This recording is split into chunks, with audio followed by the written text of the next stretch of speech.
Hello, sisters. My name is Nancy Stancil, and I have the privilege, along with my husband, to lead the Vine House Church here in Temecula, Murrieta, in the Inland Empire region. And I'm especially grateful for the opportunity that Kathy has given me and some other women to share thoughts from this incredible book by Helen Sullivan called To Change the World, a life application commentary on the book of Ruth. And I get to share about chapter 5, which is about partnership. It's simply titled Partnership is Everything. So, partnership is something that we have in abundance here in the kingdom of God. Many of us may not be accustomed to that when we first come to the kingdom because we're just so used to the culture of independence. Even in church, it's very much a come on Sunday, but throughout the week, we don't really have those connections. So it really is such a gift what we have in the kingdom. What makes it even more special is that we really believe in something called discipling. And really that's when someone is so invested in another brother or sister that they take the time to really help them to learn and to teach them to obey all the things that the Bible talks about, as we see in Matthew 28. So, here we have this example in the book of Ruth of this incredible discipling relationship between two women, two ordinary women, but because of the love and the devotion they had for each other, they had an extraordinary relationship that ends up being talked about in the Bible, and it ends up being something that God uses to be in the direct lineage of Jesus. So God does incredible things with partnership, and I agree with Helen Sullivan that partnership really is everything. The first thing that she talks about in the chapter is really asking us if God is our motivation, just in general. And that's a great question because when God is our motivation, it really allows us to fully embrace whatever God brings. This is both in terms of where he has us in life and who he has in our life. So with the first, in terms of where he has us in life, one of the things I think about is how, Ruth had to embrace that she was now in this new country. She was a widow, as some of the other sisters so eloquently shared in earlier videos. She was an outcast, and yet this is where God had her. And he also had her with a woman who at the time was struggling deeply with her own grief and disillusionment and bitterness to the point where she wanted her name to be changed from Naomi to Mara, which means bitter. So Ruth could have had a lot of feelings about the situation that she was in and really questioned God and maybe felt a sense of resentment toward God. But that wasn't her attitude. She fully embraced it. In her partnership with Naomi, not only did she fully embrace their relationship, but she also didn't hold anything back. Helen Sullivan talks about how, Ruth went out and gleaned and brought so much back and didn't hold anything back from Naomi. Now, in the example of Ruth and Naomi, we can bring it to our own lives as well. I know for me, when I don't have God as my motivation, I don't fully embrace where God has me. I know this because I can complain, or I can talk a lot about where I was before. That's a really interesting litmus test for sisters, for us sisters to know whether we fully embrace where we are. Do we spend a lot of time talking about where we once were? About our past, about the great things we did before, or about the great people that we had in our life before. One of the evangelists in our movement, Anthony Olmos, we sat down with him and his wife Cassidy for dinner one time, and I remember asking him if he missed, a past ministry that he was a part of, that he led. And he said, no, I don't miss it. And it wasn't that he didn't care about the people or the relationships or the great things that was done, but he said, I don't miss it because when you really miss the places where you were, it's probably because you haven't given your heart to where you are now. And that stood out to me. I said, wow, I need to give my heart wherever I am. And in this situation, us as sisters, we can find ourselves struggling at times to give our hearts to where we are. And one way to tell is that we just can't seem to stop talking about where we once were. But being able to have this heart of God being our motivation is to really trust that God, where you have us is where you want us to be, and it's for our good. Another aspect of that is being able to trust the person that God has put in your life. And in the case of us, it's our discipler. I've had a lot of different disciplers in my time as a Christian, and it took me some time to really appreciate that the person that God puts in my life is truly God sent. One thing that I, to my shame, have done in my discipling relationships with people is I've done a lot of comparing. I would say, man, this person doesn't call me as often as the other person does, or this person calls me way more, or this person doesn't teach the same way, or they don't seem to have the same type of title or talent or what have you. But the reality is that the person who God puts in our life is heaven sent, and God knew that we needed them. And that's what I love about the relationship with Ruth and Naomi, that Ruth was able to see that though Naomi was having a hard time, struggling, going through grief and pain, that she held close to that relationship. You know, Helen has a term that she references in the book when she speaks about these types of relationships. She uses the term hesed, which means loving kindness, a partnership that's characterized by loyalty, by mercy, and by unfailing love. That's what Ruth and Naomi shared. And I love that Ruth didn't wait to find someone who in her mind was perfect or qualified.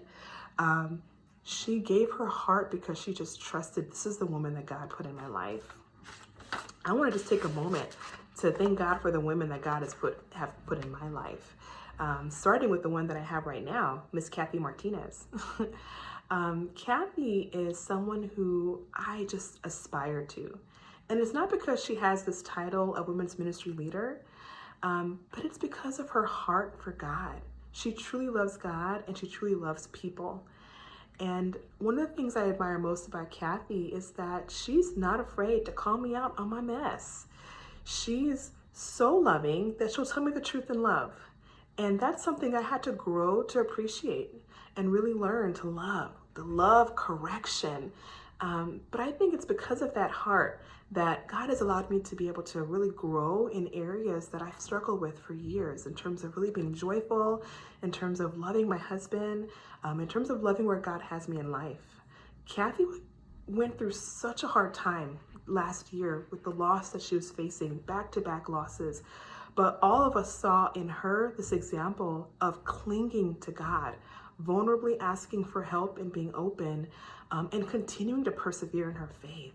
That's an example I needed. I needed to see that this is what it means to be a woman of God. I'm so grateful for Kathy Martinez. And I'm grateful for all the women that I've had who discipled me, whether they had titles or not, whether they were more spiritually mature than me or not. Each of them played a special role.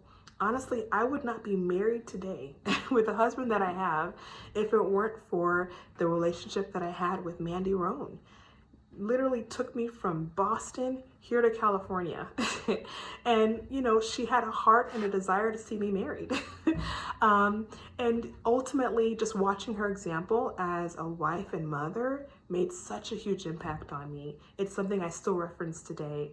I'm super grateful for all the women I had the privilege to be discipled by. I could name all of them one by one. You know, Tracy Harding and what she taught me about really going after the lost. Lynette Ibarra and what she taught me about really loving your people and being a mom. You know, my Joali, Joali Carr, who I got discipled with twice. First, when she wasn't married, and she taught me how to love being single. And the second time around when she was married, and she taught me how to really embrace the role that God had given me. I think about my very first discipler, Jana Dawson, who really just helped me to understand what it meant to be a disciple. and really took me under her wing in such an incredible way. I love who I had, when I first came to Orange County, Kim Boland. And that was a big change because I had gone from a women's ministry leader to someone who wasn't a women's ministry leader. And we can be so, tempted at times to be thinking, oh, this or that, is this person going to be able to help me? It's all very, very me-centered, right? But I love that Kim Boland came in and she just really helped me to overcome so much sin that was in my life. And we have an amazing relationship even today because of it. Sisters, I want you to understand the women that God brings into your life, they do it. God brings them to your life because he knows that they have something for you. I love what Helen says in this chapter in page 123. She says that, in fact, God uses these relationships to make us become who he wants us to become. I think sometimes the things that make it difficult for us to really embrace and get the most out of these discipling relationships, there are a couple of things. We talked about not fully embracing where you are and who God has in your life, but I also think it's this heart of distrust or fear. There's so many scriptures that speak to the importance of love. We know from 1 Corinthians 13:7 that love always trusts. We know that from 1 John, I believe it was 1 John verses 4:18, that there's no fear in love, that perfect love casts out fear, and so many others. But oftentimes we can really wait in our discipling relationship. We can wait before we give someone our heart. I just gotta see if she's got this, that, and that going on. But what ends up happening is that we can start to, have these expectations and standards that keep us from really giving our heart and loving because we feel like this person doesn't meet the standard. God forbid this person is struggling in their own personal life and they're not able to be there for you the way that you think they should be. You want them to be this best friend or your counselor even.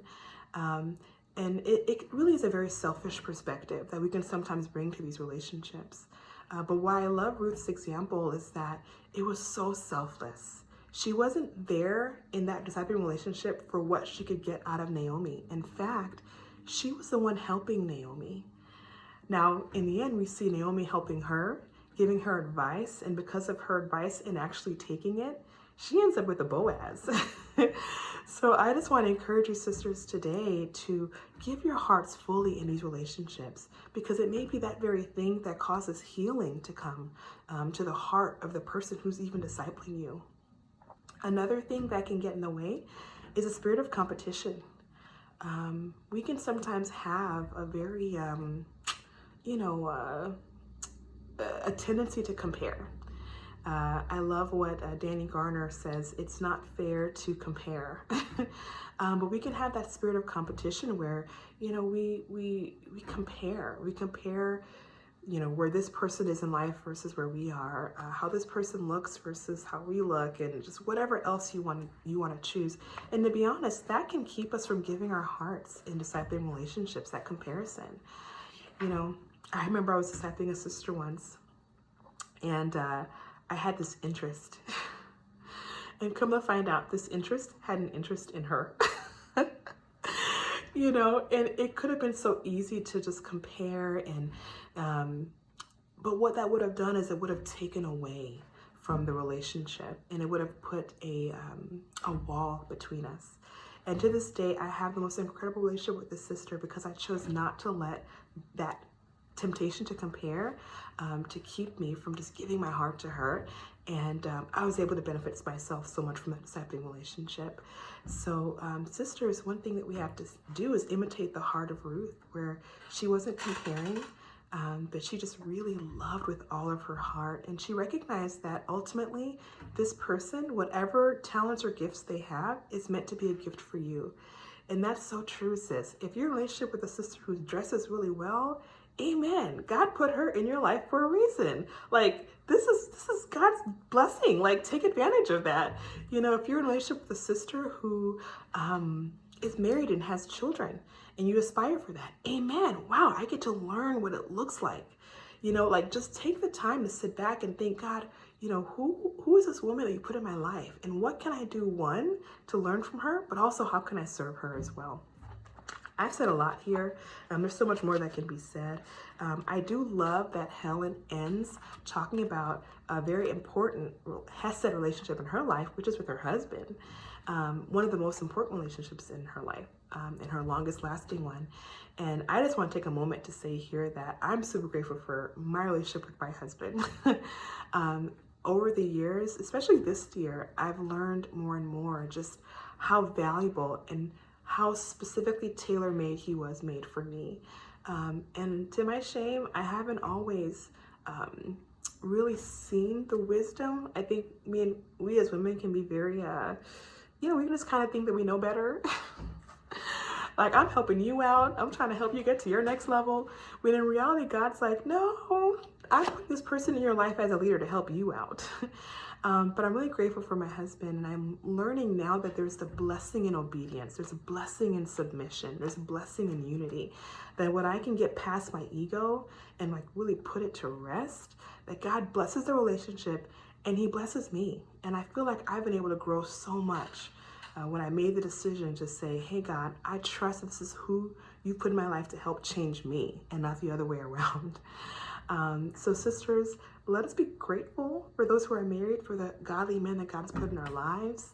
For our sisters who are not married to a man of God, let's have a heart of trust that God is going to use your example to win your husband over. There have been so many incredible testimonies of that. If you need one, let me know. And then for sisters who are not married yet and desire to be, let's go after the Hesed relationships that we have in our life, because they're the very things that God is using to prepare you for that next place in life. So sisters, thank you so much for letting me share. Love you.